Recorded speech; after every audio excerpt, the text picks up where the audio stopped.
Om Shanti.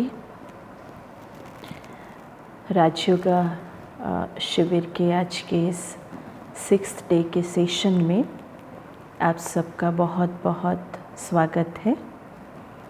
Last 5 days से हम बहुत सारी चीज़ों को, बहुत सारी बातों को हम सुन रहे हैं और समझ भी रहे हैं, या कहें हम समझने की कोशिश भी कर रहे हैं।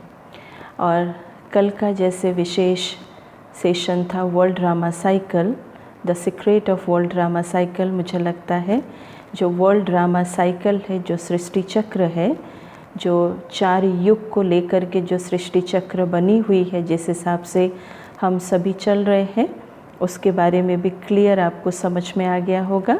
और ये सृष्टि चक्र की आयु हमने क्या कहा था, कितने हज़ार वर्ष का है? 5000 ईयर्स का ये सृष्टि चक्र है। और इस 5000 ईयर्स के सृष्टि चक्र को एक स्वस्तिक चिन्ह के आधार से इसको दिखाया गया है, और जिसको 4 भाग में अर्थात 4 युग में इसको डिवाइड किया गया है। और जहाँ हर युग 5000 साल को अगर डिवाइड कर दे 4 में, तो हर युग में 1250 साल आ जाता है। और वर्तमान हम सभी कौन से युग में है? इस कलयुग में है, जिसको कलह कलेश का युग कहा गया है। और इस कलयुग के भी अंतिम समय पर हम सभी खड़े हैं, क्योंकि आपको ये बताया गया कल के सेशन में कि परमात्मा शिव बाबा का अवतरण कलयुग के अंतिम समय पर होता है, या हम कह सकते कि कलयुग का अंतिम और सतयुग की शुरुआत के समय पर परमात्मा शिव बाबा इस धरती पर अवतरित होते हैं।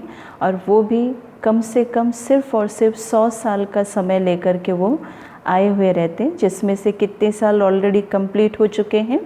83 ईयर्स ऑलरेडी कंप्लीट हो चुके हैं। अर्थात हमारे हाथों में बहुत कम समय है, हमारे हाथों में बहुत कम समय है।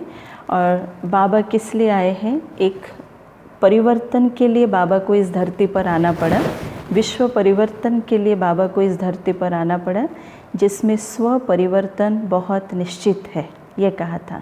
और स्व परिवर्तन अर्थात क्या कहा था? स्व परिवर्तन अर्थात स्व माना आत्मा, अर्थात आत्मा के संस्कारों का परिवर्तन होना बहुत ज़रूरी है। क्योंकि आने वाला जो युग है, जिसको सतयुग कहा गया है, उस सतयुग में जो मनुष्य आत्माएं रहेंगे, है ना, उनको देवी देवता का टाइटल दिया गया है। अर्थात सतयुग में रहने वाले हैं देवी देवताएं। तो हमें भी अगर उस सतयुग की दुनिया में जाना है, अर्थात देवी देवता बनना है, तो मुझे भी अपने आप को परिवर्तन करना बहुत ज़रूरी है। अर्थात मुझे अपने संस्कारों को परिवर्तन करना बहुत ज़रूरी है। और दूसरी चीज़, और एक तरफ से हमने क्या कहा, किसी और को चेंज करने के लिए हम यहाँ पर नहीं आए हुए हैं।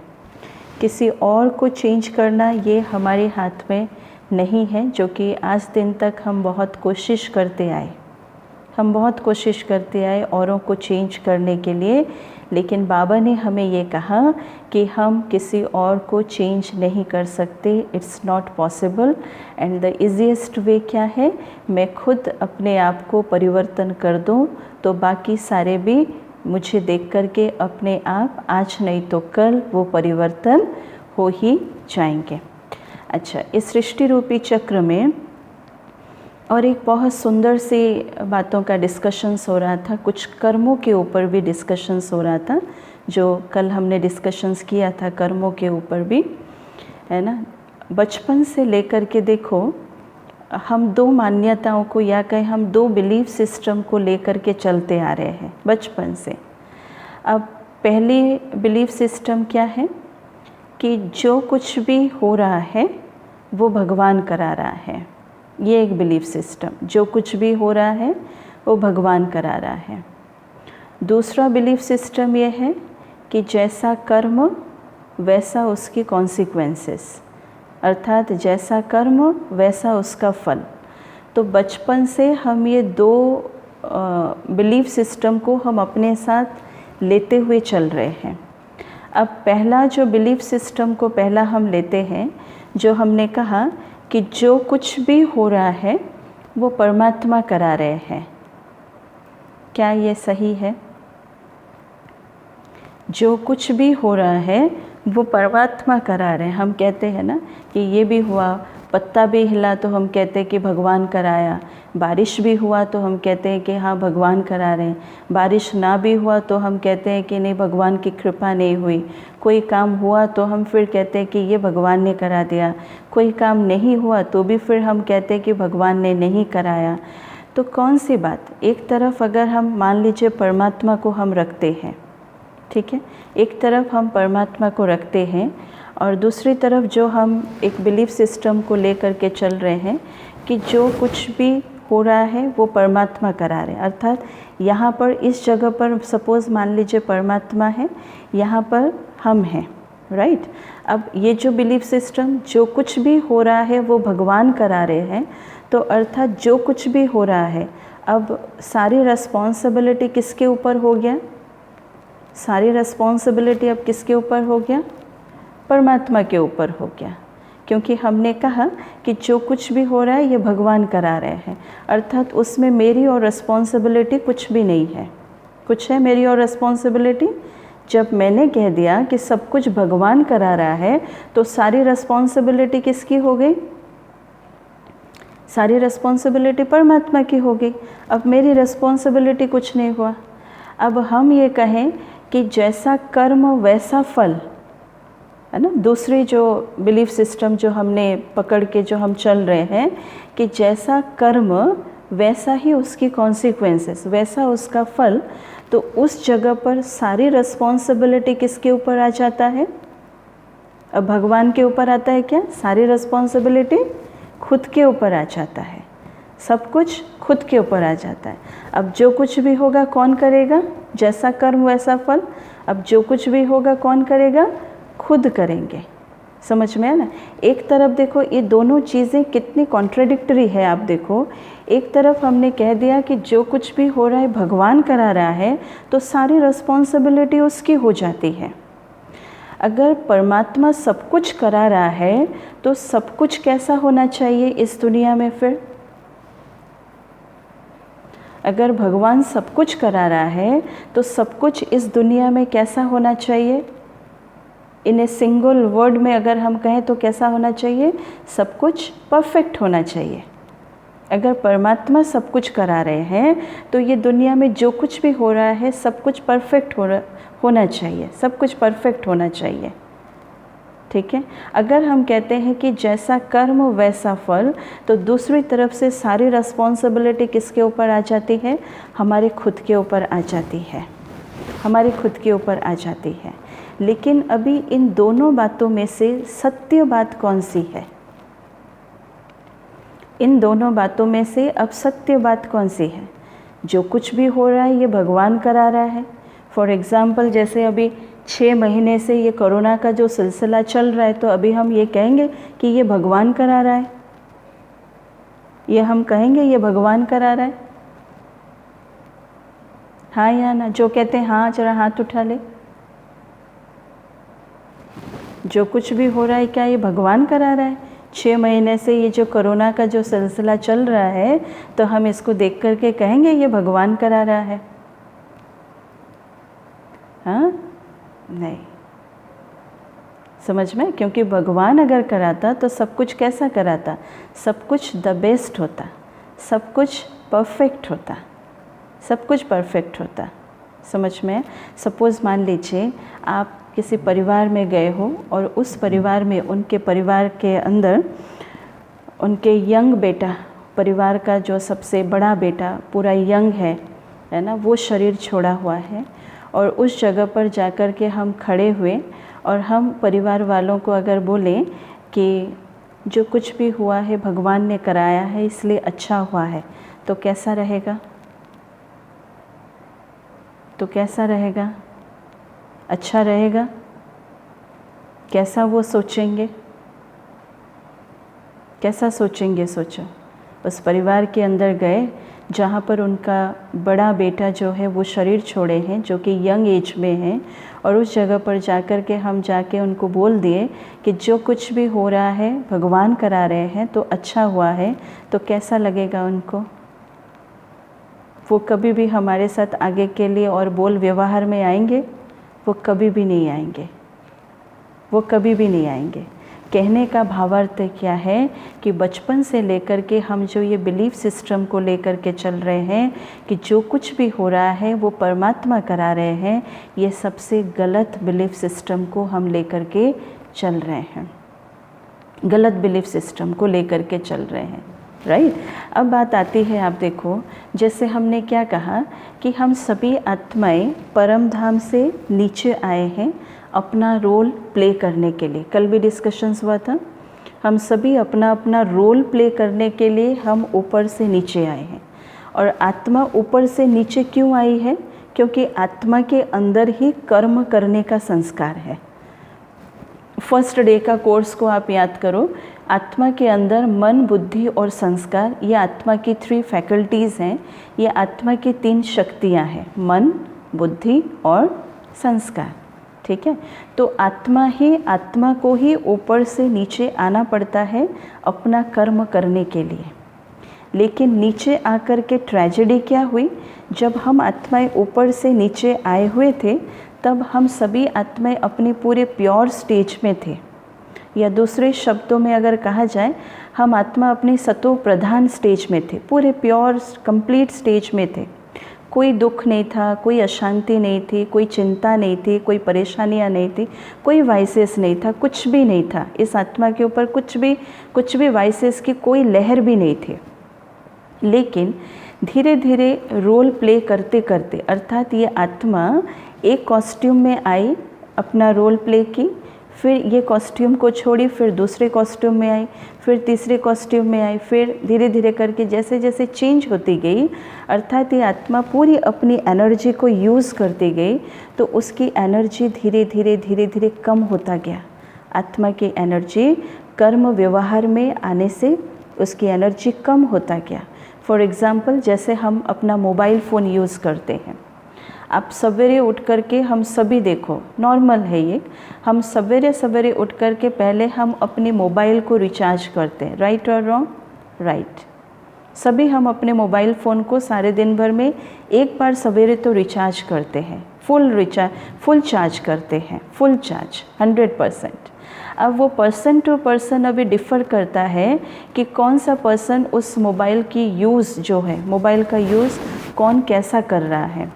मान लो कोई एक बार सवेरे चार्ज करके उसको पूरा सारा दिन, सारी रात वो ले लेता है, तो कोई को फिर बीच में क्या है, कोई को 4 बार 5 बार उसको फिर चार्ज करना पड़ता है। वाई? कारण क्या है? क्योंकि उस मोबाइल फ़ोन की जो एनर्जी है, वो व्यक्ति उस एनर्जी को यूज़ कर रहा है, उसकी एनर्जी ख़त्म हो रहा है। तो सिमिलरली जैसे हम आत्माएं ऊपर से नीचे आए, तो हम आत्माएं भी अपने कर्म व्यवहार के आधार से हम भी अपनी एनर्जी को यूज़ करते गए, अर्थात इसको और रिचार्ज करने के लिए कोई हमें और आधार नहीं मिला। तो जितनी भी ये आत्मा एनर्जी एक्यूमुलेट करके ऊपर से नीचे आई थी, है ना, कर्म व्यवहार में आते आते ये आत्मा अपनी पूरी सारी एनर्जी को यूज़ करती गई। धीरे धीरे इसकी एनर्जी क्षीण होता गया, कम होता गया, और कम होने के कारण क्या हुआ? कम होने के कारण इसके ऊपर वाइसेस की लहर आना शुरू हो गया, इसके ऊपर वाइसेस की लहर आना शुरू हो गया।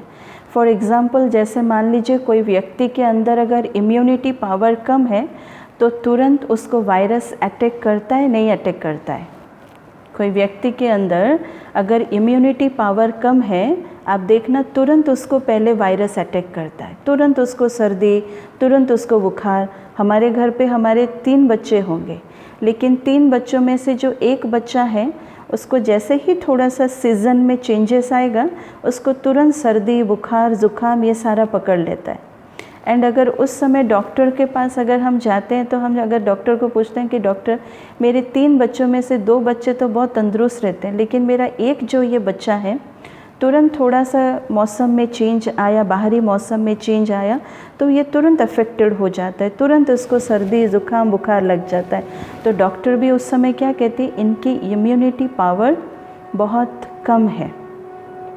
उस हिसाब से फिर उस वायरस को ख़त्म करने के लिए वो मेडिसिन देते हैं।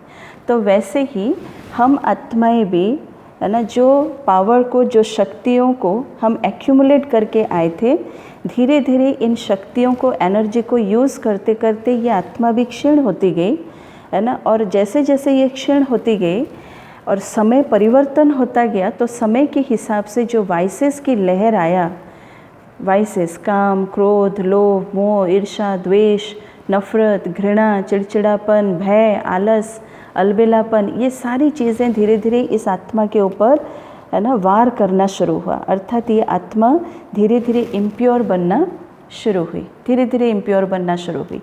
लेकिन इसके सहित क्या हुआ कि बाबा क्या कह रहे हैं, देखो, जैसे जैसे हम आत्माएं अपना अपना रोल प्ले करते गए हर एक के साथ, अर्थात आत्मा कोई एक कॉस्ट्यूम लेकर के रोल प्ले नहीं की है, क्योंकि ये आत्मा अनेक जन्म लेती है, अर्थात ये आत्मा अनेक कॉस्ट्यूम धारण करती है, अनेक कॉस्ट्यूम धारण करके अपना रोल प्ले की है।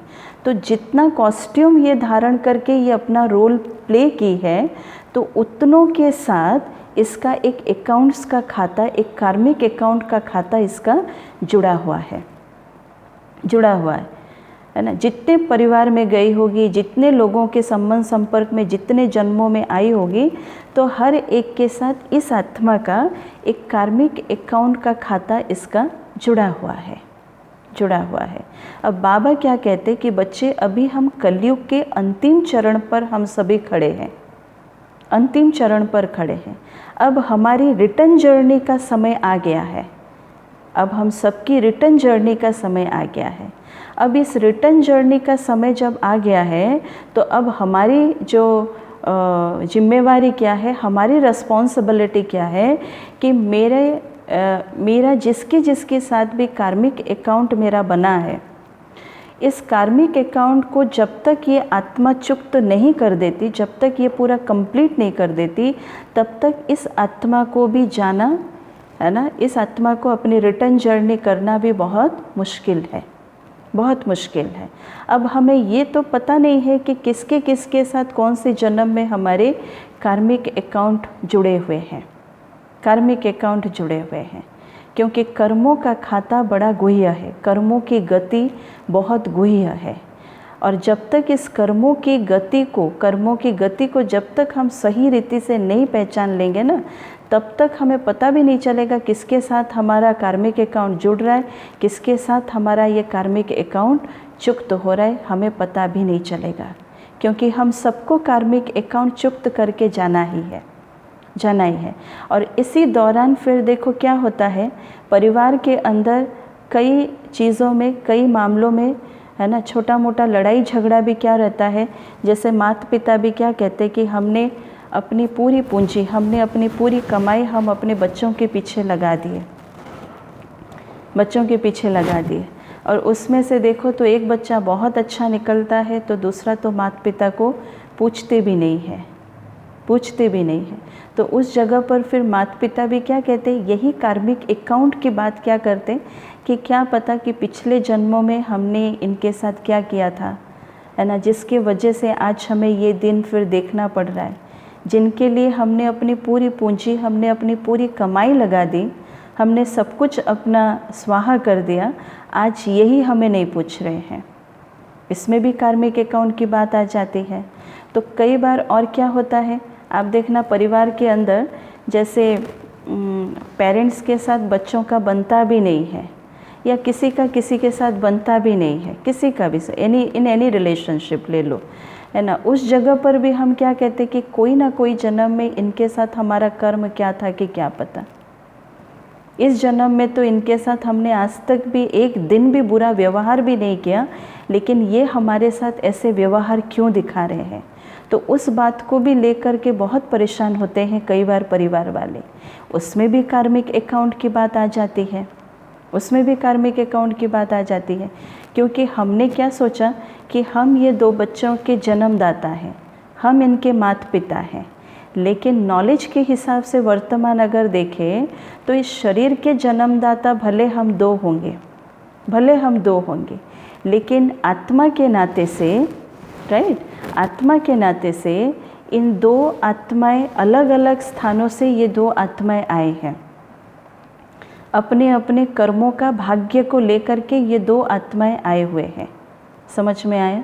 शरीर के जन्मदाता भले हम हैं, लेकिन ये दो आत्माएं अलग अलग स्थानों से पहले से ही अपने पूर्व जन्मों के संस्कार को लेकर के आते हैं।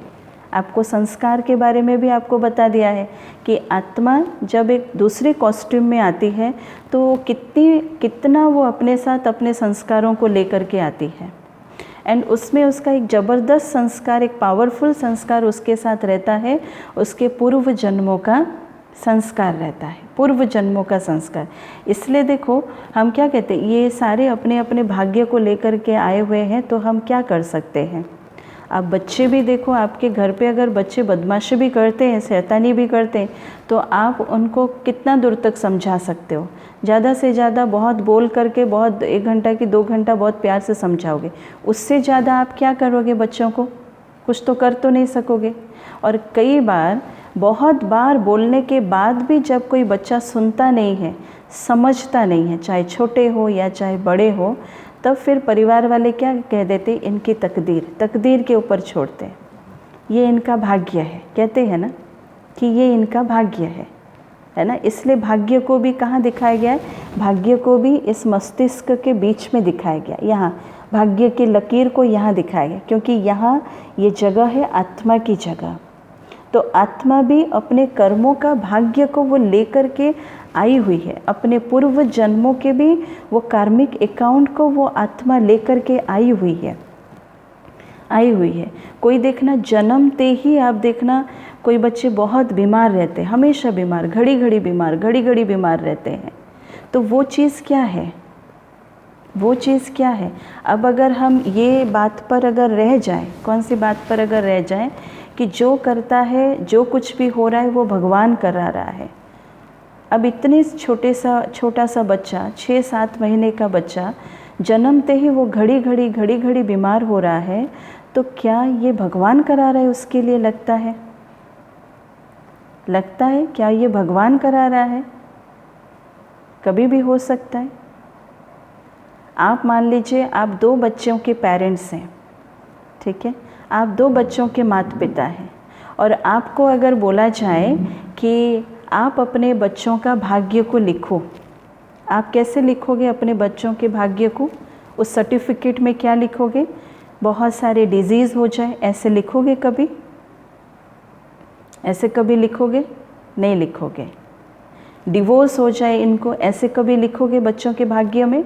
उस सर्टिफिकेट में ऐसा कभी लिखोगे आप? नहीं लिखोगे। सारे ज़िंदगी भर ये दुखी होकर के रहे, ऐसा कभी आप लिखोगे?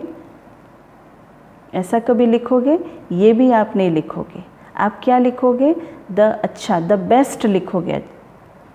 जितना अच्छा लिखना चाहोगे उतना अच्छा आप लिखोगे। जब आपको अगर ये चांस दी जाए कि आप अपने बच्चों के भाग्य को लिखो, तो हर पेरेंट्स अपने बच्चों के भाग्य के लिए कैसा लिखेंगे? द बेस्ट लिखेंगे। भले उनको पता है कि हमारे बच्चे पढ़ाई में बहुत डल हैं, है ना, ये इतनी कैपेसिटी इनके अंदर नहीं है, फिर भी बच्चों के भाग्य को कैसे लिखेंगे? द बेस्ट लिखेंगे। अगर ये फिज़िकल फादर एंड मदर बच्चों के भाग्य को ऐसा लिख सकते हैं, तो सोचो वो जो परमात्मा ऊपर बैठा हुआ है, तो वो हम सभी आत्माओं का भाग्य को ऐसे कैसे लिख सकता है? एक छोटा सा बच्चा, 7-8 महीने का बच्चा, जो कि घड़ी घड़ी वो बीमार हो रहा है, घड़ी घड़ी वो बीमार हो रहा है, वो थोड़ी वो भगवान लिखा होगा कि तू और भी बीमार हो जा। एक 3 साल का छोटे से बच्चे के साथ हम मिले, है ना, 3 साल छोटे से बच्चे के साथ हम मिले, उसको ब्लड कैंसर हुआ है। समझ में आया ना? उसको ब्लड कैंसर हुआ है। डॉक्टर ने उनको तुरंत कहा कि इसको सर्जरी कराना है। तो हमने कहा कि डॉक्टर ने कहा है तो तुरंत करा दो। तो फिर भी वो कह रहे हैं कि नहीं, डॉक्टर तो कह दिए हैं कि सर्जरी कराने के लिए, लेकिन डॉक्टर थोड़ा गारंटी नहीं दे पा रहे हैं कि क्या होगा क्या नहीं होगा, ये बहुत रिस्की है। तो क्या उस जगह पर भी हम खड़े होकर के ये कह सकते कि ये भगवान करा रहे सिर्फ़ और सिर्फ एक 3 साल के बच्चे के लिए? तो ये जो सारे बिलीफ सिस्टम को हम ले करके चल रहे हैं, आज ये हमारे लिए ही कई जगह पर हानिकारक बन गया। इसलिए कुछ भी बात होता है, जब कहीं से कुछ भी बात हमें सुनने के लिए मिलता है या हमारे साथ कुछ ऐसी इंसिडेंट हो जाती है, तब हम उंगली किसके ऊपर दिखाना शुरू करते? ऊपर वाले के ऊपर उंगली दिखाना शुरू करते कि हे भगवान, तूने मेरे साथ ऐसा क्यों किया? मैंने तेरा क्या बिगाड़ा था? मैंने तेरा क्या बिगाड़ा था? तो क्यों मेरे पीछे पड़ा है? और सभी तो अपनी ज़िंदगी में इतनी एंजॉय कर रहे हैं, लेकिन मेरी लाइफ में इतना स्ट्रगल क्यों है? मेरे लाइफ में इतना दुख तो क्यों दे रहा है? और इन सारी चीज़ों के पीछे एक ही कारण है, कहीं ना कहीं हमारे अंदर की अज्ञानता हम कहें या इग्नोरेंस हम कहें, कहीं ना कहीं छिपा हुआ है, क्योंकि हमें पता ही नहीं है। क्योंकि मनुष्य की बुद्धि एक साथ जैसे दो दिशाओं में वो भटकता है। एक ही पल में वो कहेगा कि जैसा तुम कर्म करोगे वैसा फल मिलेगा। दूसरी तरफ से हम ये कह देंगे कि जो कुछ भी हो रहा है वो भगवान करा रहा है, इसमें हमारा क्या जाता है। और जब बात आ जाती है तो फिर उसके ऊपर हम ब्लेम भी करना शुरू करते हैं कि ये भगवान, तूने ऐसा क्यों मेरे साथ किया? तूने मेरे बच्चे को क्यों छीन लिया? एक तरफ से कहते हैं, जब बच्चा जन्म होता है, हमारे परिवार में आता है, तो हम कहते हैं कि ये भगवान की देन है। और सपोज़ मान लो बच्चे ने शरीर छोड़ दिया, तो भी हम कहते हैं कि हे भगवान, तो क्यों मेरे बच्चे को छीन लिया? अगर हम कह रहे हैं कि भगवान दिया है तो वो ले लिया, फिर हर्जे की बात क्या है इसमें? इसलिए ये दोनों बिलीफ सिस्टम को अच्छी तरह से गहराई से भी जानना बहुत ज़रूरी है कि क्या हम कह रहे हैं, क्या हम कह रहे हैं। ये कभी भी नहीं हो सकता कि परमात्मा किसी के भाग्य में कभी भी बुरा लिखते नहीं, क्योंकि हमारे कर्म हमारे साथ साथ चल रहे हैं और उसके साथ विशेष हमारे पास्ट कर्मों की कॉन्सिक्वेंसेस भी हमारे साथ चल रहे हैं, जो कि हमें कुछ कॉन्सिक्वेंसेस हमें पता नहीं है, कुछ कॉन्सिक्वेंसेस हमें पता नहीं है। समझ में है? क्योंकि देखो, कई बार कर्म हम ऐसे करते हैं जिसकी रिज़ल्ट हमें तुरंत मिल जाती है, और कई कर्मों का परिणाम जो है, उसकी कॉन्सिक्वेंसेस जो है, वो मान लो 10 साल के बाद भी मिल सकता है, या मान लीजिए 80 साल के बाद भी मिल सकता है, या मान लीजिए 100 साल के बाद भी मिल सकता है। तुरंत जो कर्म किया, अगर सपोज़ मान लीजिए कोई रिज़ल्ट मिला, तो हमें पता चल जाता है कि हाँ, ऐसा कर्म किया था इसलिए ऐसा रिज़ल्ट मुझे मिला। लेकिन 10 साल के बाद जब मिलता है तो क्या हमें याद वो रहता है कि ये मेरे कर्मों का कॉन्सिक्वेंस है? वो हमें याद नहीं रहता। और 100 साल के बाद जब मिलेगा, वो थोड़ी पता चलेगा कि ये मेरे कर्मों का कॉन्सिक्वेंस है ना। फॉर एग्ज़ाम्पल, जैसे किसी बड़े एक बिजनेसमैन हैं, एक भाई हमारे पास है और होते हैं, वो माने बहुत नामी ग्रामी वो भाई, तो कोई कारण की वजह से उनको विदेश जाना था, ठीक है ना। तो जब विदेश जाना था उनको, तो रास्ते में क्या हुआ, ये जस्ट एयरपोर्ट से पहुंचने से पहले ही क्या हो गया ना, तो उनको एक्सीडेंट हो गया, उनको एक्सीडेंट। और उस मीटिंग में उनका प्रेजेंस बहुत मायने रखता था, बहुत मायने था, उस मीटिंग में उनका प्रेजेंस होना बहुत मायने था। तो लेकिन कार एक्सीडेंट के वजह से उनको और जाना नहीं हुआ, आगे की जर्नी उनका नहीं हो पाया, और तुरंत उनको ला करके हॉस्पिटल में एडमिट किया गया। और जैसे ही हमें पता चला कि वो भाई ऐसे ऐसे एक्सीडेंट हुआ है उनको, तो हम सतगुरुवार के दिन जैसे विशेष बाबा को भोग लगाते हैं, तो हम बहनें बाबा के घर से भोग लेकर के वो भाई जी के पास हम गए, उनसे मिलने के लिए गए। अब उनकी स्थिति बहुत ऊपर नीचे थी, बहुत क्रोध कर रहे थे। उनकी वाइफ भी उनके पास थी, तो उनके वाइफ के साथ भी उनका व्यवहार ठीक नहीं था। बच्चे भी थे, तो बच्चों के ऊपर भी बिन मतलब का गुस्सा कर रहे थे। तो डॉक्टर्स भी आते थे, तो डॉक्टर के साथ भी उनका व्यवहार ठीक नहीं था। तो जब हम बहनें उनके साथ मिले, उनकी बातों को हम शेयर किए कि क्या हुआ, ऐसा क्यों हो रहे आप। तो फिर ना उनको कहा कि आप ऐसा क्यों सोच रहे हैं कि भगवान ऐसा किया या वैसा किया, कि क्या किया, है ना। तो फिर वो गुस्सा होकर के बोले कि बहन जी, और आपको क्या पता कि भगवान ने मेरे साथ ऐसा क्यों किया, बोल करके। अगर वो ये एक्सीडेंट अगर, है ना, और 2 दिन के बाद भी अगर करा देता, तो भी मैं बोलता कि हाँ ठीक है। लेकिन जबकि आज मुझे जाना है और कल मेरी बहुत बड़ी प्रोग्राम है जहाँ पर मेरा रहना बहुत ज़रूरी था, ऐसी जगह पर वो मेरा एक्सीडेंट करवा दिया, इतनी बड़ी अपॉर्चुनिटी मेरे हाथ से निकल गई, तो ओबियसली मैं उसको ब्लेम तो करूँगा ही करूँगा ना बोल करके। तो अब इतना भी समझाए वो भाई जी को तो, लेकिन समझ में नहीं आ रहा था। लेकिन कुछ दिनों के बाद, 10-15 दिन के बाद, है ना, उनके पास फिर न्यूज़पेपर, अचानक वो न्यूज़पेपर पढ़ते पढ़ते उनके पास वो न्यूज़पेपर में क्या आया कि जिस फ़्लाइट में वो जाने वाले थे उस फ्लाइट का ही, है ना, वो क्रैश हो गया। और क्रैश के दौरान कोई भी बचे नहीं, फ़्लाइट क्रैश के दौरान कोई भी बचे नहीं, कोई भी भाई बहनें नहीं बचे। और जब उनको ये न्यूज़ मिला तो वो बहुत खुश हो गए। और फिर से हम जब गए उनके पास मिलने के लिए, तब हम उनको पूछे कि भाई साहब अभी आप कैसे हो? तो उन्होंने कहा कि बहन जी बात मत पूछो कि मैं इतना खुश हूँ, इतना खुश हूँ कि आज मुझे पता चला कि भगवान जो करता है बहुत अच्छे के लिए करता है। तो भी हम आश्चर्य हुए। हम बोले कि लो, और कल तक हम आए थे तो जब हम ये बात कर रहे थे तो हमारे ऊपर कितना गुस्सा किए कि भगवान ऐसा क्यों किया, भगवान वैसा क्यों किया। और आज जब हम आए हैं इनके पास, ये तो खुद कह रहे हैं कि क्या हो गया, है ना, भगवान जो करता है बहुत अच्छा करता है। तो फिर हम उनको पूछे कि भाई क्या हो गया, ऐसी बात आप ऐसे क्यों बोल रहे हो? तो उन्होंने कहा कि नहीं बहन जी, जिस फ़्लाइट में मैं जर्नी करने वाला था उसी फ़्लाइट का ही, वो फ़्लाइट ही क्रैश हो गया और जिसके दौरान कोई भी बचे नहीं। और भगवान की मेरे ऊपर कितनी बड़ी कृपा दृष्टि है, दया की दृष्टि है। देखो, भले मेरी इस एक्सीडेंट से भले मेरा एक टांग फ्रैक्चर हुआ, एक पाँव मेरा फ्रैक्चर हुआ, लेकिन भले मैं ये मेडल हो, जो भी ये प्रोग्राम का सिलसिला था वो आगे के लिए भले मेरे भाग्य में अभी नहीं है, लेकिन आगे के लिए फिर से मैं ये हासिल कर सकता हूँ। लेकिन ये भगवान की बड़ी कृपा मेरे ऊपर हुई।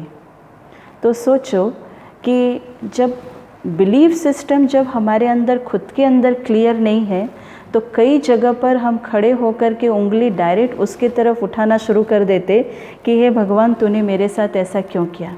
और कई जगह पर फिर हम उसके फेवर में आ जाते। और कई जगह जब बात अपनी तरफ आती है और पॉजिटिविटी दिखाती है, तब हम कहते हैं कि भगवान जो करता है अच्छा करता है। और जब फेवर वाली बात नहीं होती है तब उस जगह पर हम फिर बात उठाना शुरू कर देते हैं कि नहीं, जो होता है भगवान जो कर रहा है हमारे साथ संपूर्ण रीति से गलत कर रहा है। तो ये सारी चीज़ें हम आत्माओं के कार्मिक अकाउंट के साथ बहुत गहरी रीति से जुड़ी हुई है, जिसको हम सबको जानना बहुत ज़रूरी है, बहुत बहुत ज़रूरी है।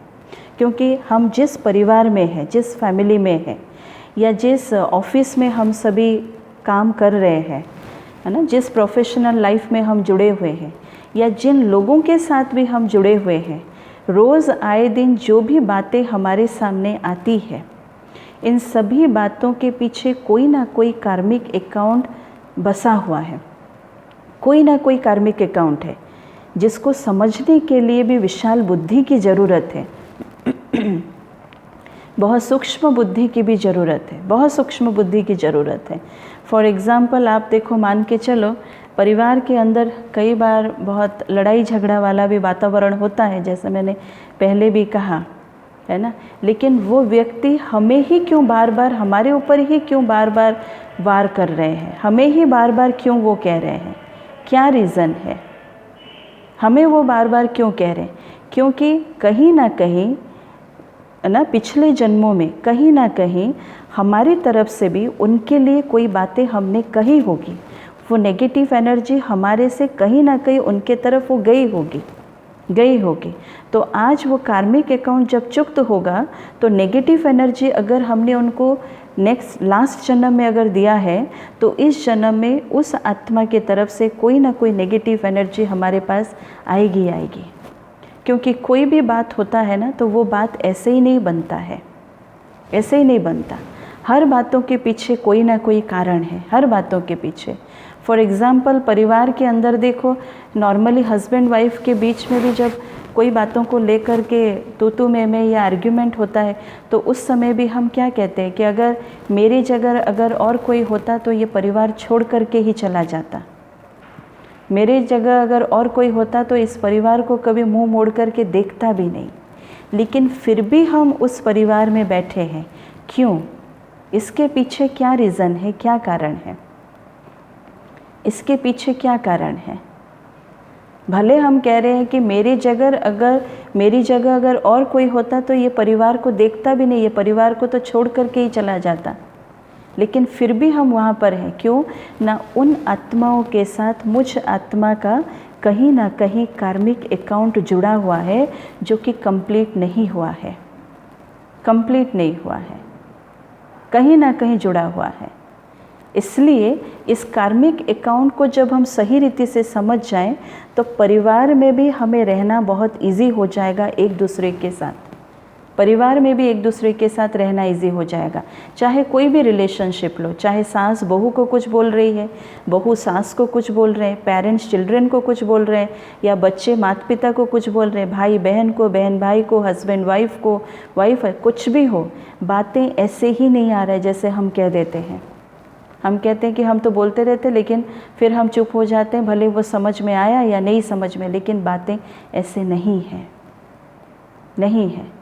अगर सामने से मुझे कोई नेगेटिव रिस्पॉन्स मिल रहा है तो हमें जान लेना चाहिए कि कोई ना कोई जन्म में हमारी तरफ से भी उनके प्रति कोई ना कोई नेगेटिव एनर्जी हमने सेंड किया हुआ था, जो उसके रिज़ल्ट में आज हमें मिल रहा है। आज सामने से अगर मुझे कोई बहुत ज़ोर से अगर मुझे कोई बोल रहा है तो कभी ना कभी मेरी तरफ से भी उनके पास ये बातें इस रीति से, इस वे से वो गया था, लेकिन वो कब गया था हमें याद नहीं है, लेकिन कार्मिक अकाउंट तो चुक्त होना ही है। चाहे बच्चों के साथ कार्मिक अकाउंट चुक्त करना पड़े, चाहे परिवार के और कोई सदस्य के साथ भी हमें ये कार्मिक अकाउंट चुक्त करना पड़े, ये बहुत मायने रखता है।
तो सुना सभी, किसी हर एक के साथ हमारे कर्मों का हिसाब किताब है ही है।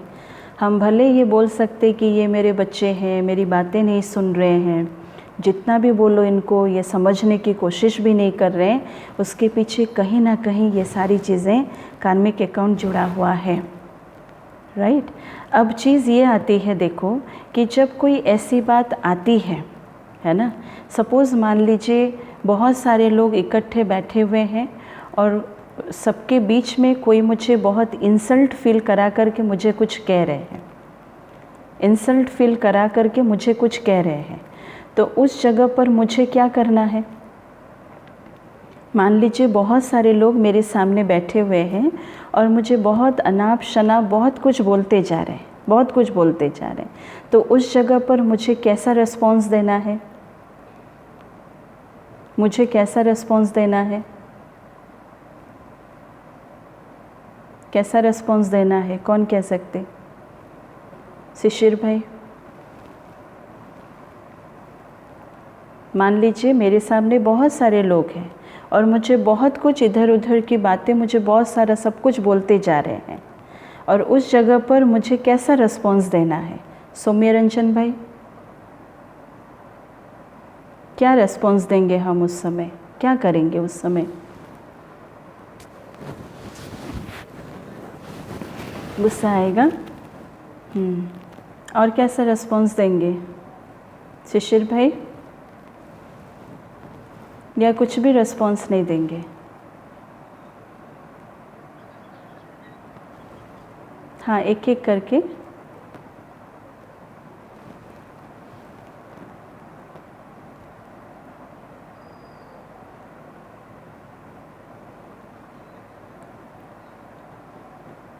हाँ, जैसे मान लो अभी इतनी सारी कार्मिक अकाउंट के बारे में आप सबको मैं बता दी पूरा। अब मान लीजिए सामने से ऐसी कुछ बात आती है तो आप कैसा रिस्पॉन्स करोगे? कैसा रिस्पॉन्स करोगे? दूसरों के ऊपर डालेंगे? दूसरों के ऊपर तो नहीं डाल सकेंगे। दूसरों के ऊपर डालेंगे? फॉरवर्ड करेंगे क्या? दूसरों के ऊपर हम फॉरवर्ड करें, कुछ भी करें, ऐसे ही होता है ना। कोई परिवार में हमारे ऊपर गुस्सा करता है तो हम क्या करते हैं, हम और एक के ऊपर सौंप देते हैं। हस्बैंड वाइफ के ऊपर गुस्सा किए तो वाइफ फिर नेक्स्ट टर्न में क्या करती है, बच्चों के ऊपर वो गुस्सा दिखाना शुरू कर देती। अब बच्चे किसके ऊपर दिखाएंगे बेचारे? लेकिन देखो, अब मेरे ऊपर बात आती है तो मतलब ये कहीं ना कहीं ये मेरे पास तक है, क्योंकि ये मेरे लिए आई हुई है, मेरे लिए आई हुई है और इसको मुझे फेस करना है। अब मुझे इसको कैसे फेस करना है, क्यों ये बात मेरे पास आई है, अब इस बात को समझना बहुत ज़रूरी है। मेरे पास ये बात क्यों आई है? क्योंकि हमने क्या कह दिया कि कोई भी कर्म ऐसे नहीं आता है, कोई भी कर्म ऐसा नहीं आएगा, कोई भी कार्मिक अकाउंट ऐसे ही हमारे पास नहीं आने वाला है। बिन मतलब के कोई भी कार्मिक अकाउंट हमारे पास नहीं आएगा। और मेरे पास कुछ आ रहा है, मुझे उस समय सोच लेना है कि कभी ना कभी मेरे से भी उनके पास ये बातें कोई ना कोई जन्म में तो गया है, भले इस जन्म में नहीं गया होगा। हमने देख भी लिया कि इस जन्म में मेरे तरफ से उनके प्रति कुछ भी नहीं गया, लेकिन कोई ना कोई जन्म में तो गया है, जिसके वजह से वो कॉन्सिक्वेंस के रीति से वो अगेन मेरे पास वो रिटर्न आ रहा है। तो उस जगह पर मुझे थोड़ा सा साइलेंस हो जाना है, थोड़ा सा साइलेंस हो जाना है। मुझे परख लेना है, उस व्यक्ति के संस्कारों को देख लेना है, अपने कार्मिक अकाउंट को उस समय थोड़ा सा चेक कर लेना है और साइलेंटली रहना है उस समय। अगर कुछ मुझे बोलना भी है तो साइलेंटली मुझे बोलना है। अगर सपोज़ मान लीजिए अनेक लोगों के बीच में वो मुझे इंसल्ट करवा रहे हैं, तो द मोस्ट इम्पॉर्टेंट थिंग क्या है कि मुझे उस जगह पर साइलेंट होना ही भलाई है। साइलेंट होकर के रहने में ही मेरी भलाई है। क्योंकि अगर उस जगह पर मैं भी अगर चिल्लाना चीखना शुरू कर दूंगी तो वो कार्मिक अकाउंट कभी चुक्त नहीं होने वाला। वो कार्मिक अकाउंट और भी बढ़ता जाता है, और भी बढ़ता जाता है, और भी बढ़ता जाता है। समझ में आया? क्लियर हुआ बात को? तो जब भी अभी आगे के लिए जब भी हमारे पास कोई बात आती है तो उस जगह पर सबसे पहले अपने आप को कुछ सेकंड के लिए साइलेंट कर दो, और साइलेंट होकर के पहले ज़रा बातों को थोड़ा सा देख लो। क्यों वो व्यक्ति मुझे ही क्यों कह रहा है, क्यों मुझे टारगेट किया है बोलने के लिए, क्यों वो मेरे पास ये नेगेटिव एनर्जी वो सेंड कर रहा है। और फिर जान लो कि नहीं, उस आत्मा के साथ मुझ आत्मा का कहीं ना कहीं कोई ना कोई प्रकार का वो कार्मिक अकाउंट मेरा जुड़ा हुआ है, पास्ट कार्मिक अकाउंट मेरा जुड़ा हुआ है, और वो प्रेजेंट कार्मिक अकाउंट की रीति से वो मेरे सामने आया है, और ये प्रेजेंट कार्मिक अकाउंट मेरा फ्यूचर कार्मिक अकाउंट की ओर ले जाएगा। ये बहुत इम्पॉर्टेंट चीज़ है।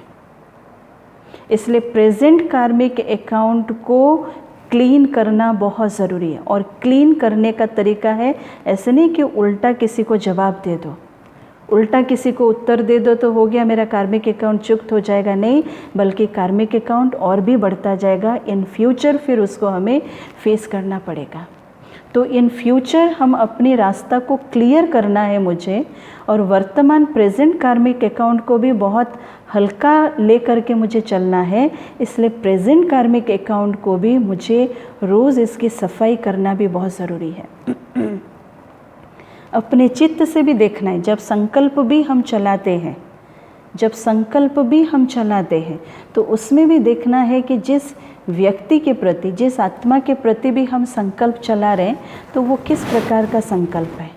क्योंकि संकल्प चलाते समय तो चला लेते हैं कि वो व्यक्ति बहुत ईर्ष्यालु है, वो व्यक्ति बहुत क्रोधी है, वो व्यक्ति बहुत अहंकारी है। संकल्प तो चला लिया, लेकिन उसके साथ साथ हमें ये भी जानना चाहिए कि उस संकल्प के साथ हमने एक वाइब्रेशन भी उस आत्मा तक हमने पहुंचाया। और वो वाइब्रेशन उस आत्मा तक जाएगी ही जाएगी, एंड अगेन वो वाइब्रेशन फिर रिटर्न हमारे पास आएगी ही आएगी, क्योंकि each action is an equal and opposite reaction कहा गया है। Each action is an equal and opposite reaction. ये रिटर्न फिर से आएगी हमारे पास, इसलिए रिटर्न हमारे पास ना आए, इसलिए वर्तमान हम सबको अपने प्रेजेंट कार्मिक अकाउंट के ऊपर बहुत अटेंशन देना है। अर्थात करने से पहले मुझे सोच लेना है। करने से पहले, जैसे इस ईश्वरीय विश्वविद्यालय में क्या कहा जाता कि बोलने से पहले भी सोच लो एक बार कि क्या बोलने के लिए जा रहे हो, और करने से पहले भी एक बार सोच लो कि आप क्या करने के लिए जा रहे हो। इवन ये भी कहा जाता है कि सोचने से पहले भी सोच लो कि आप क्या सोच रहे हो, किसके लिए, क्योंकि वो रिटर्न फिर हमारे पास आने वाला है, आने वाला है। क्योंकि सबसे इम्पॉर्टेंट चीज़ ये है कि उस समय हम रिस्पॉन्स कैसा देते। फॉर एग्ज़ाम्पल देखो, इतनी सटल है कार्मिक अकाउंट, इतनी सटल है कि आपने सपोज़ मान लीजिए आपने एक नई गाड़ी खरीदी और आपको नेक्स्ट डे नई गाड़ी लेकर के आपको ऑफिस निकलना है, और रास्ते चलते आपने ये सोचा कि अरे मेरे को और 2 काम भी है, तो आज इस रास्ते से नहीं जा करके आज दूसरी रास्ते से शॉर्टकट ले लेते हैं, तो वहाँ से जाके अपनी कारोबार को करते हुए फिर हम निकल जाएंगे ऑफिस की तरफ। और जैसे ही आप दूसरा रूट पकड़ा, दूसरे रूट पे आए रोड पर, सामने से एक गाड़ी आई और टक्कर लगाई, और तुरंत वो गाड़ी वाला आपसे 5000 रुपीज़ लेकर के चला गया। फिर हम सोचते रहे, क्या सोचते रहेंगे फिर उसके बाद, अरे क्यों हम उस रोड से आज गए, कभी भी हम उस रोड से जाते नहीं हैं, आज क्यों हम उस रोड से गए, आज क्यों हम सोच ले कि ये 2 काम हम करके जाएंगे, बाद में भी तो हम कर सकते थे, अभी करना ज़रूरी था, बिन मतलब के 5000 चला गया। बिन मतलब के 5000 नहीं गया, जो लिया था 5000 कोई समय पर, आज वो 5000 वो लेकर के अपना चला गया। समझ में आया? कभी ना कभी उससे लिया था वो 5000, तो आज वो अपना 5000 इस रास्ते से इस समय पर ले लिया, जो हमें याद भी नहीं है कि कौन से जन्म में वो लिया था हमारे से। कहीं ना कहीं से हम सबके कार्मिक अकाउंट चुक्त भी हो रहा है, कहीं ना कहीं से हमारी कार्मिक अकाउंट बनता भी है। इसलिए जबकि हम एक परिवार के अंदर हैं, हम सबके साथ रह रहे हैं, बहुत अटेंशन के साथ हम सबको रहना ही पड़ेगा। हर एक के संस्कार को पहले मुझे जज करना बहुत ज़रूरी है कि इस आत्मा का संस्कार क्या है, इस आत्मा का संस्कार कैसा है। अगर सामने से कोई कुछ बोल रहा है तो तुरंत पहले साइलेंट होकर के थोड़ा सा देख लो, थोड़ा सा परख लो कि ये क्या बोल रहा है, चाहे परिवार के अंदर हो या परिवार के बाहर हो, क्योंकि परिस्थिति हमारे पास कहीं से भी आएगी, परिवार के लोगों से भी आ सकती है या बाहर के लोगों से भी आ सकती है। लेकिन हमें थोड़ा सा देख करके चलना बहुत ज़रूरी है, क्योंकि इस जगह पर अगर हम परखने की शक्ति को धारण नहीं करेंगे अपने अंदर, तो हम ऐसे ही हमारी गाड़ी चलती रहेगी, अनेक सारी प्रॉब्लम्स, अनेक सारी कंप्लेंट्स, है ना, अनेक सारी दुविधा को लेकर के हम चलते रहेंगे कि ये क्यों ऐसा, वो क्यों ऐसा, उनका ऐसा क्यों हो रहा है, उनका ऐसा क्यों हो रहा है, ऐसी बहुत सारी चीज़ों को लेकर के हम चलते रहेंगे। इसलिए एक मान्यता, एक बिलीफ सिस्टम को हम अपने अंदर धारण कर ले आज के दिन से, अभी से, कि जैसा कर्म मैं करूँगा उसका फल मुझे ही मिलेगा, अच्छे का अच्छा तो बुरे का भी बुरा फल मिलेगा, बुरे का भी बुरा फल मिलेगा। राइट? आज की सेशन में किसी का कोई क्वेश्चन है? किसी का कोई क्वेश्चन है? अगर कोई क्वेश्चन है तो पूछिए, क्योंकि ये कार्मिक अकाउंट लेसन बहुत ज़बरदस्त है। बाद में फिर मत सोचना कि दीदी को क्यों नहीं पूछे। कोई क्वेश्चन है कहीं से भी?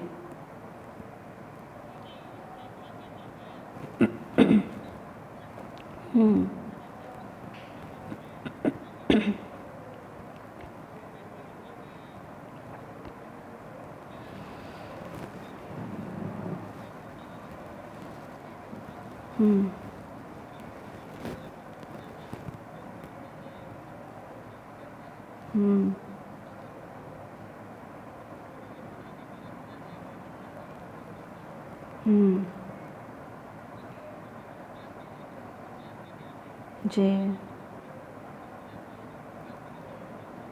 हम्म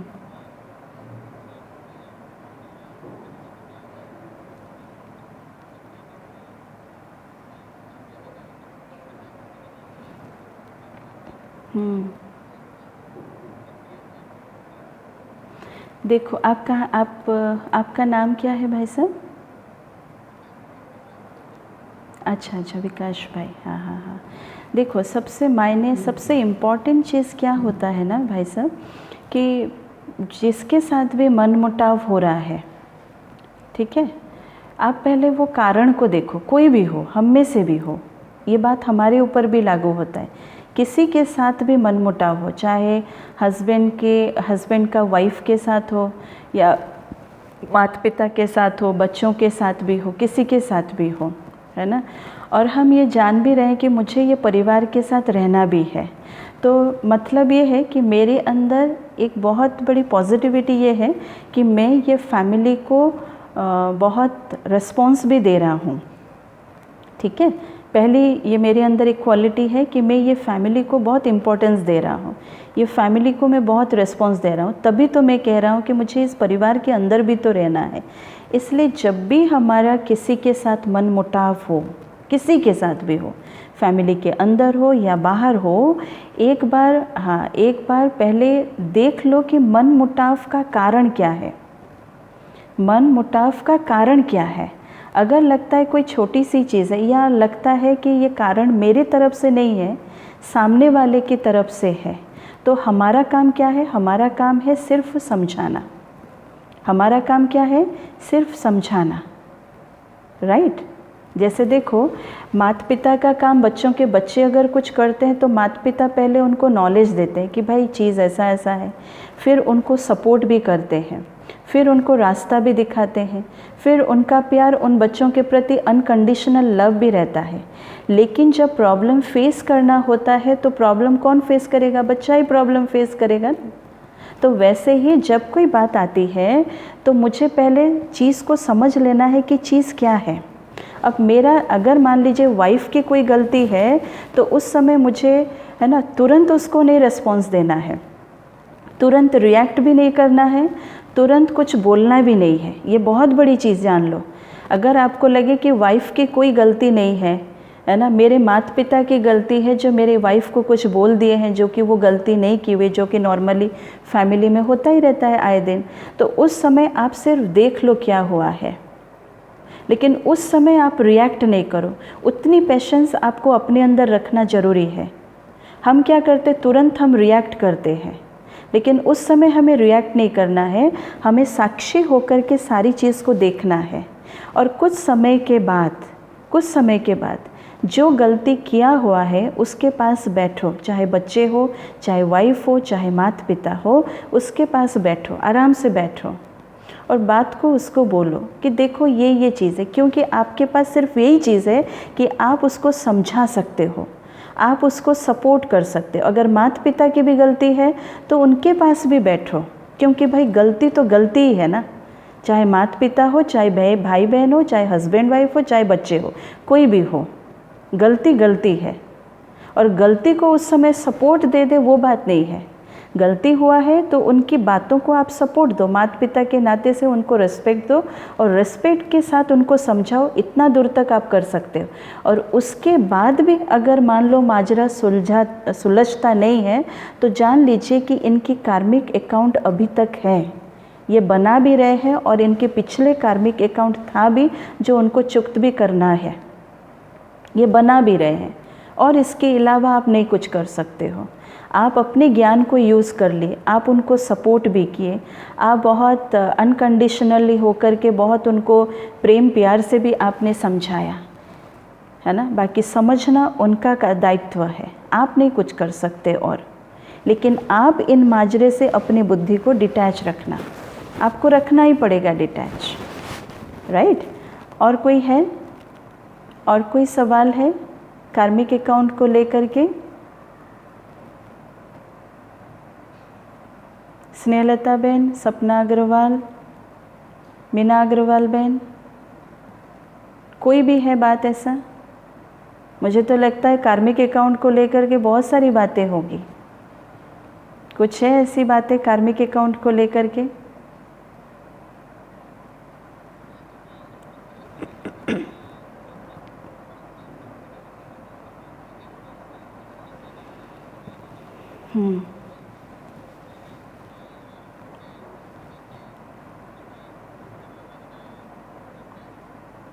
अगर इस जन्म में अगर आपसे कोई गलती हुआ है, ठीक है ना, कुछ गलती हुआ है, तो उस व्यक्ति से भी क्षमा मांग लो, बहुत अच्छा है अगर उतनी हिम्मत है तो।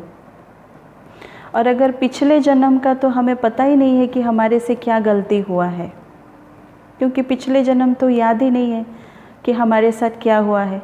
जो कुछ भी याद है हमें, हम सबको इस जन्म का ही हमें याद है। और जिसके साथ मेरा अनबन हुआ है उसको अगर हिम्मत करके अगर सॉरी बोल दो तो बहुत सारी चीज़ों का समाधान हो जाएगा, है ना। इसमें कोई अभिमान वाली बात नहीं आएगी। अगर सॉरी बोल दो तो बहुत अच्छा हो जाएगा। सपोज़ देखो, मैं एक बात क्या बोलती हूँ, है ना, एक सुंदर सा एग्ज़ाम्पल दे रही हूँ। सपोज़ मान लीजिए आपको अभी पता चला कि 5 घंटे के बाद आपको ये शरीर छोड़ना है। नॉर्मली पता नहीं रहता है किसी को, नॉर्मली ये भी पता नहीं रहता कि 5 मिनट के बाद क्या होने वाला है, 1 मिनट के बाद भी क्या होने वाला पता नहीं रहता। लेकिन हमको पता चल गया कि अभी 5 घंटे के बाद ये आत्मा शरीर छोड़ेगी। तो आप क्या करोगे ये 5 घंटा, क्या क्या कर सकते हो, बोलो जरा, क्या क्या कर सकते हो, बोलो जरा। अमित अग्रवाल भाई जी, क्या क्या कर सकते हो, जरा सोच के बता।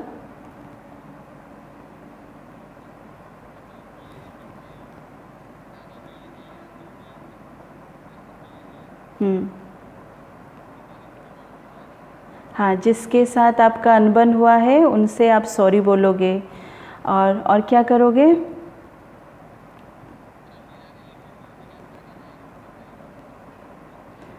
किस चीज़ के लिए बताओगे कि कितना प्रॉपर्टी रखा है, किसको किसको देना है, राइट। हाँ, और क्या करोगे? यस, और क्या करोगे स्नेहलता बहन? अनम्यूट करके बोलो तो सुनाई देगा मुझे। अनम्यूट कर दो फिर बोलो। क्या करोगे अगर आपको पता चल गया कि अभी 5 घंटे के बाद मुझे शरीर,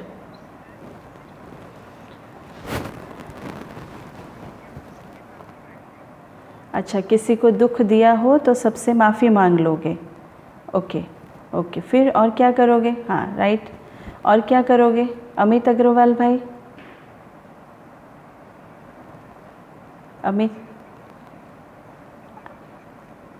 आप सबसे मिलना चाहोगे। ओके, और क्या करना पसंद करोगे? बिमल भाई साहब, क्या करना पसंद करोगे?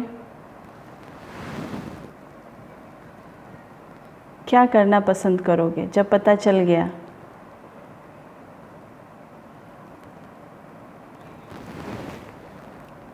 लास्ट में भगवान को याद करने से क्या होगा? ठीक है।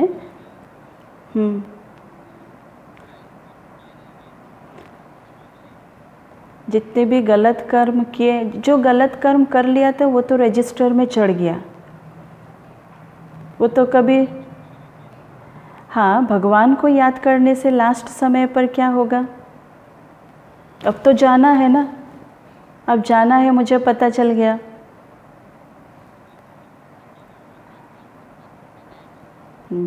लास्ट में भगवान को याद करने से क्या होगा? देखो, परमात्मा को याद करने से उसकी जो वाइब्रेशन है, उसकी जो वाइब्रेशन है, वो वाइब्रेशन मुझ आत्मा तक वो आएगी, वो वाइब्रेशन, समझ में आया ना।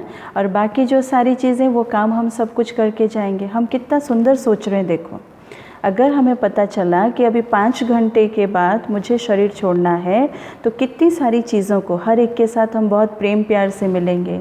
अगर कोई गलती हमने किया हुआ है तो हम सबसे माफ़ी मांगेंगे, है ना। अगर किसी को कुछ दुख दिया है तो हम उनके साथ बैठ कर के अच्छी तरह से बातचीत भी कर लेंगे, किसी को सॉरी भी बोल देंगे। तो सोचो, अगर ये कारोबार अगर हम रोज़ करना शुरू कर दिए तो हमारा कार्मिक अकाउंट कैसा हो जाएगा, हैं? अगर ये कारोबार जब शरीर छोड़ने से पहले 5 घंटे के अंदर अगर हम ये कर सकते, आज के दिन से और अभी से अगर हम ये कारोबार रोज़ करना शुरू कर दिए तो हमारा कार्मिक अकाउंट कैसा हो जाएगा? हर एक के साथ जो कार्मिक अकाउंट जुड़ा हुआ है वो सारा हमारा चुक्त हो जाएगा, कंप्लीट हो जाएगा। और आगे के लिए, इन फ्यूचर के लिए भी हमारा कार्मिक अकाउंट बहुत अच्छा बनेगा, बहुत अच्छा बनेगा, क्योंकि यहाँ से हम उनको पॉजिटिव एनर्जी देंगे तो वहाँ से भी कल हमें चल कर के पॉजिटिव एनर्जी हमें मिल जाएगा। समझ में आएगा? जो दिए होंगे वो हमें ज़रूर मिलेगा। तो इस बात के ऊपर अटेंशन रखना है वर्तमान समय हमें, विशेष करके अपने प्रेजेंट कार्मिक अकाउंट के ऊपर अभी विशेष अटेंशन रखना है कि मेरे तरफ से किसी भी आत्मा को दुख ना पहुँचे, कोई भी मेरे से दुखी ना हो जाए। ये बहुत ज़रूरी है, कोई भी दुखी ना हो जाए, क्योंकि अगर मैं किसी को दुख दे रही हूँ या मेरे से किसी को अगर दुख मिल रहा है तो उसका रिटर्न फिर मुझे ही भोगना पड़ेगा, मुझे ही फेस करना पड़ेगा। मैंने कहा ना, एक 3 साल के सपोज़ मान लीजिए बच्ची को ब्रेन ट्यूमर हुआ है, डॉक्टर बोलेगा कि सर्जरी कराओ, लेकिन प्रॉब्लम फेस कौन करेगी? वो आत्मा तो करेगी ना। आप उसको सपोर्ट दे दोगे, आप उसको फाइनल सपोर्ट दे दोगे, अनकंडीशनल लव दोगे, उसको समझाओगे, 24 घंटा आप उसके साथ रहोगे, लेकिन प्रॉब्लम को फेस करेगी कौन? वो आत्मा ही प्रॉब्लम को फेस करेगी, और थोड़ी कोई करेगा, और थोड़ी कोई। ये भी कोई ना कोई जन्मों के पास्ट कार्मिक अकाउंट है, कोई ना कोई जन्म के साथ रिलेटेड है, जो कि अभी वर्तमान समय ये सब कुछ हमें देखना पड़ रहा है। जो भी हमारे परिवार के अंदर, भले बहुत सारे भाई बहन हैं जो कि शेयर नहीं किए हुए हैं, लेकिन हर एक के जीवन में कोई ना कोई जो बातें आ रही है ना, उसके पीछे कोई ना कोई कारण है, ऐसे ही नहीं आ रही है। कोई ना कोई कार्मिक अकाउंट हर एक के साथ कोई ना कोई जन्म में हमारा जुड़ा हुआ है, और इसको चुक्त करने का तरीका ये है कि रेस्पॉन्स हमें कैसा देना है उस मोमेंट पर। अगर उस मोमेंट पर आपके तरफ से अगर सिर्फ और सिर्फ पॉजिटिव रेस्पॉन्स गया, पॉजिटिव रेस्पॉन्स गया, तो जान लो उस आत्मा के साथ मेरा कार्मिक अकाउंट चुक्त हो रहा है। और उस समय पर अगर पॉजिटिव रेस्पॉन्स नहीं है, पॉजिटिव रेस्पॉन्स मतलब ये नहीं चिल्लाना चीखना, मुझे सच पता है तो मैं ज़ोर ज़ोर से बोल दूँ, ऐसे बोल दूँ वैसे, ये पॉजिटिव रेस्पॉन्स नहीं है। चिल्लाना चीखना ये भी सारा भी एक नेगेटिव वाइब्रेशन दे रहे हैं हम, उस समय एक नेगेटिव वाइब्रेशन दे रहे हैं और एक कार्मिक अकाउंट हम जोड़ रहे हैं। रेस्पॉन्स मतलब उस समय मुझे साइलेंट होना है, उस वातावरण को देखना है, कारण को समझना है कि क्या कारण हुआ है, बात छोटी है या बात बड़ी है। अगर बात छोटी है तो उस समय मुझे सोचना भी है कि ये वेस्ट है, छोटी छोटी बातों में जाकर के क्यों हम अपने रिलेशनशिप को हम बिगाड़ें, क्यों हम अपने अंदर की मान्यताओं को ख़राब करें, है ना, हम अपने व्यवहार को क्यों ख़राब करें। ये है सबसे बड़ी पॉजिटिव रिस्पॉन्स जो वर्तमान समय आज चाहिए, क्योंकि आज इस समय पर हर एक चाहते हैं कि एक सुखी परिवार सबको मिले, परिवार में सुख आ जाए, सभी सुखी होकर के रहे, सभी खुश होकर के रहे, सभी शांति से रहे, हर रिलेशनशिप में एक मधुरता आ जाए। सब अच्छा चाहते हैं, चाहे वो माता पिता हो, बच्चे वाले हो, है ना, माँ या हस्बैंड वाइफ हो, चाहे कोई भी हो। कोई नहीं चाहता कि परिवार के अंदर सभी दुखी होकर के रहे, परिवार के अंदर सभी अशांत होकर के रहे, हमेशा कोई ना कोई बीमारी लगी रहे, हमेशा कुछ ना कुछ होता रहे। कोई नहीं चाहता है, कोई नहीं चाहता है। इसलिए मेरे फ्यूचर मेरे वर्तमान के साथ जुड़ा हुआ है और मेरा वर्तमान मेरे पास्ट के साथ भी जुड़ा हुआ है। इसलिए वर्तमान समय मुझे अपनी प्रेजेंट कार्मिक अकाउंट को रेगुलर क्लीन करना पड़ेगा, एंड रेगुलर क्लीन करने के लिए मुझे बातों को समझना ज़रूरी है। Understanding is the best key to clean my present karmic account. Understanding, समझ, राइट। अभी चले हम सभी, भले आँख खुला रखें या बंद करें, यह आपकी चॉइस है। ओम शांति। कुछ समय के लिए अपने मन से अन्य सभी प्रकार की बातों को साइड कर लीजिए और अपने आप को अपने में समा लीजिए, अपने आप को एकांत कर लीजिए।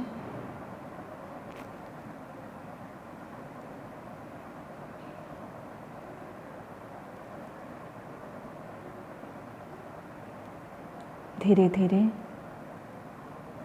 अपनी एकाग्रता को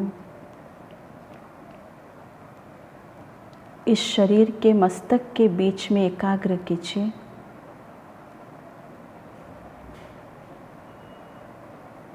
और ये चिंतन करें कि मैं एक ज्योतिर्बिंदु स्वरूप आत्मा हूँ।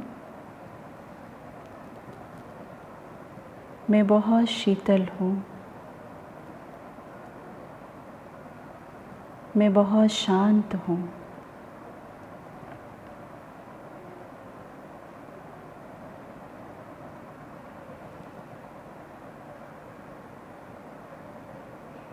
इस शांति को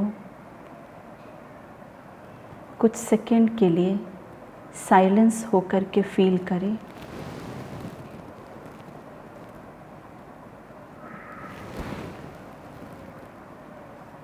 मैं शांत स्वरूप आत्मा हूँ। शांति, ये साइलेंस मुझ आत्मा का संस्कार है। साइलेंस मुझ आत्मा का स्वभाव है। साइलेंस मुझ आत्मा का गुण है। साइलेंस मुझ आत्मा की शक्ति है। और धीरे धीरे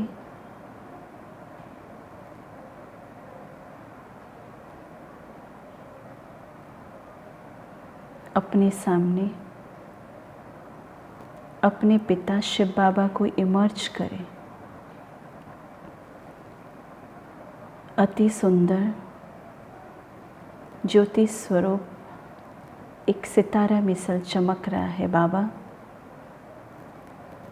एक डायमंड की तरह दिख रहा है बाबा।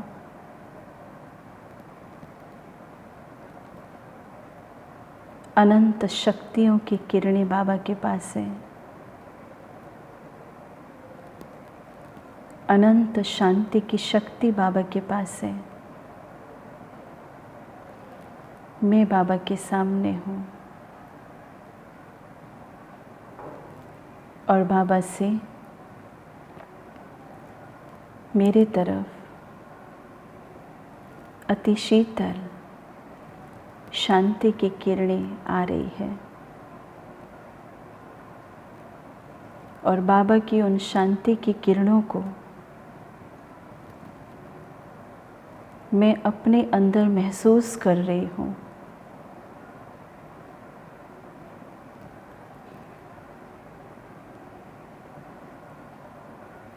मेरे शरीर के नस नस में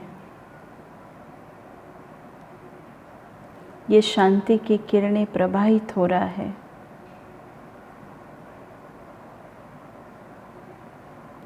और मेरे चारों तरफ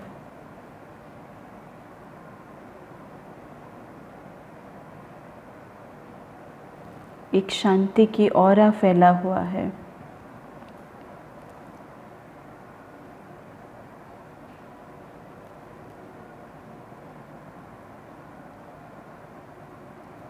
और ये शांति की ऑरा के बीच में मैं आत्मा इस शरीर के साथ बैठी हुई हूँ। चारों तरफ एक अनोखा वाइब्रेशन है। एक शांति की लहर है।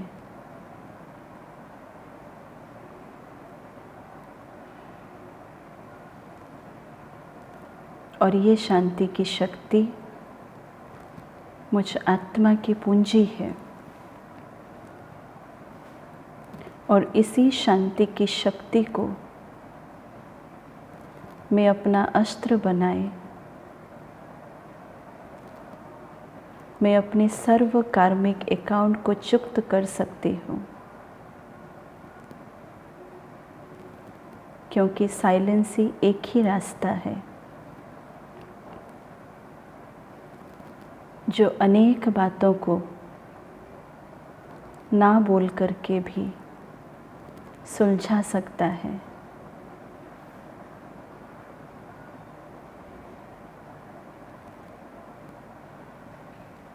परमात्मा शक्ति को मैं संपूर्ण रीति से महसूस कर रही हूँ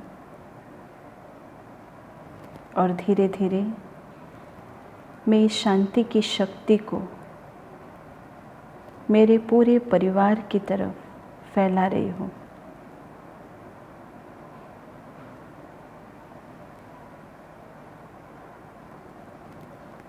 सबके पास ये शांति की वाइब्रेशंस पहुँच रहा है।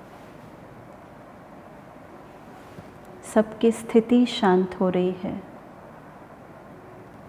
सभी साइलेंस की अनुभूति कर रहे हैं।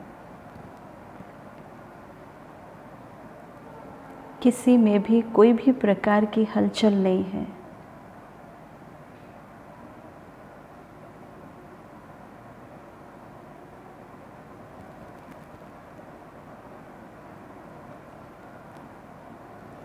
पूरे परिवार को सामने इमर्ज करें।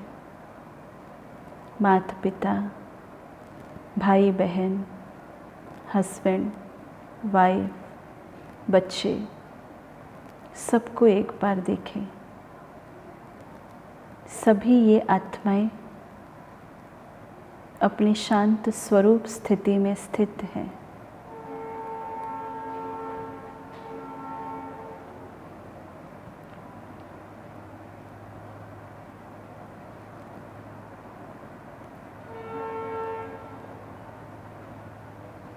और अपने प्रति एक सुंदर सा संकल्प लीजिए कि मैं शांति देवा हूँ। शांति का दान करना ये मेरा कर्तव्य है।